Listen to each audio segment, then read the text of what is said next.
Hi, this is Laura. Just a quick video to share with you the upcoming assignments and to kind of round out our time together for this term. So you will find in Canvas weeks 8, 9, and 10 are now available for you. And I'm just going to walk through here a few of the things that are upcoming.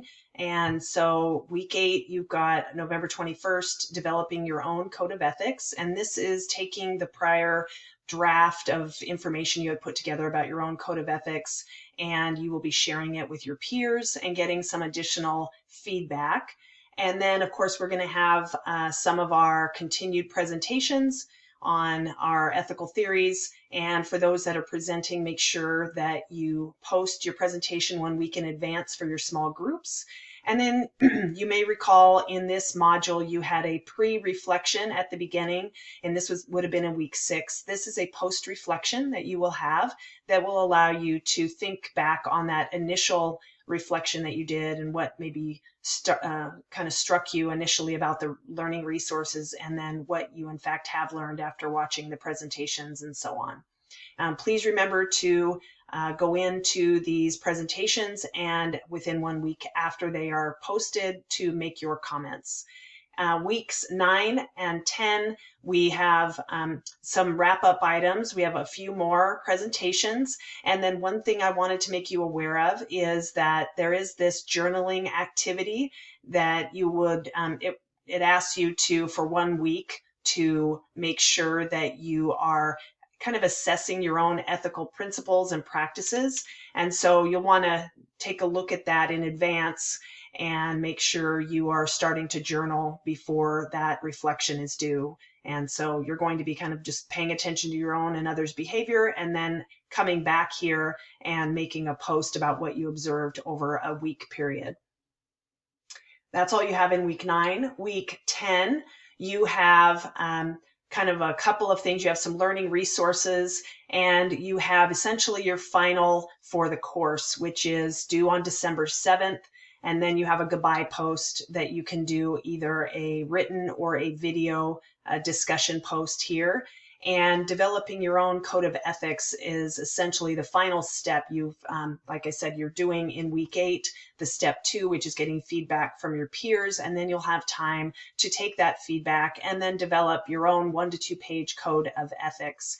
And as we round out, I will do a goodbye post to all of you, but some of the things that I'd like you to consider in the learning materials, and especially as you've gone throughout the term, is hopefully you've had some opportunity to think about ethics in your own life, in your own practice.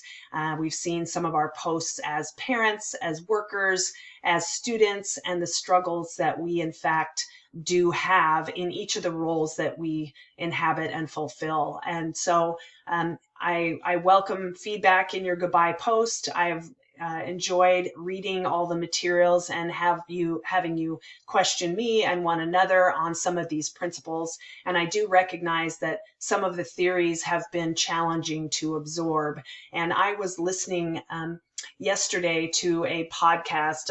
It was on called Hidden Brain, and they were doing some kind of reflection on relationships and communication. And one of the things that was in this particular podcast that they were talking about was this particular professor of psychology was saying that she was preparing for a conference during COVID, and it was very stressful. And by some chance, another professor had been left off of the program for one of their presentations. And so the one psychology professor received an email from the professor who had been accidentally left off the program.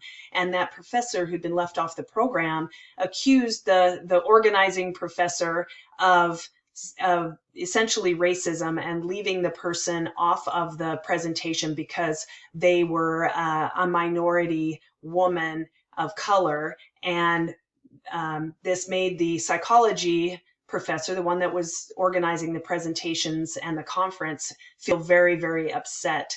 And she was struggling with her response to this professor because she was so angry at being accused of racist behaviors when it was a legitimate mistake and there was no ill intent, of course. And so one of the things that this psychology professor brought up was this idea of how we moralize in some of our communications, that the reason that we sometimes get overly upset, or especially now in the way that the world has become, unfortunately, over the last couple of years, is that our immediate response to things tends to be from a negative perspective, and that oftentimes we feel like our ethics or morals are being questioned or at play, when in fact it might be just a legitimate mistake.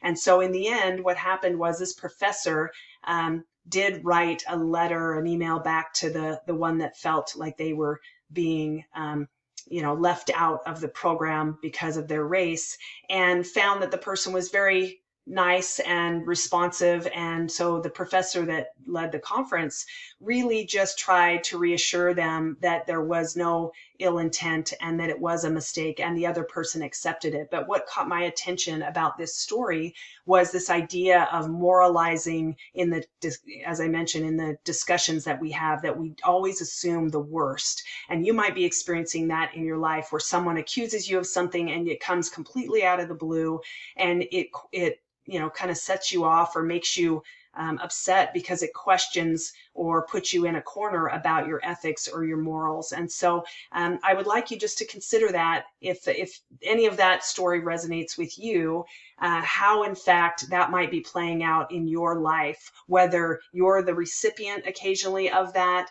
in your personal, professional life, or if at times you might be the person kind of giving that type of response, where you're somehow assuming the worst, or assuming somebody has poor moral character or is intentionally trying to hurt or harm you. And after all of our ethics discussions, perhaps we might be able to just pause and reflect on how complicated ethics are, and how often they play out in so many different ways and contexts in our lives. And so as I'll do another video before the end of the course, but I look forward to seeing the work that you do, and have you think about how often ethical challenges are presented, even in small ways, where someone makes you feel bad. Like if you're upset, sometimes it might actually be, the root part of it might actually be that you feel challenged in your ethics or the good work that you're doing. And so it's very hard to not respond in kind where you get angry. But perhaps some of this learning will allow us to have a more civil and welcoming and open discussion. So I thank you again for all that you've taught me, and wish you a very happy week. Thank you.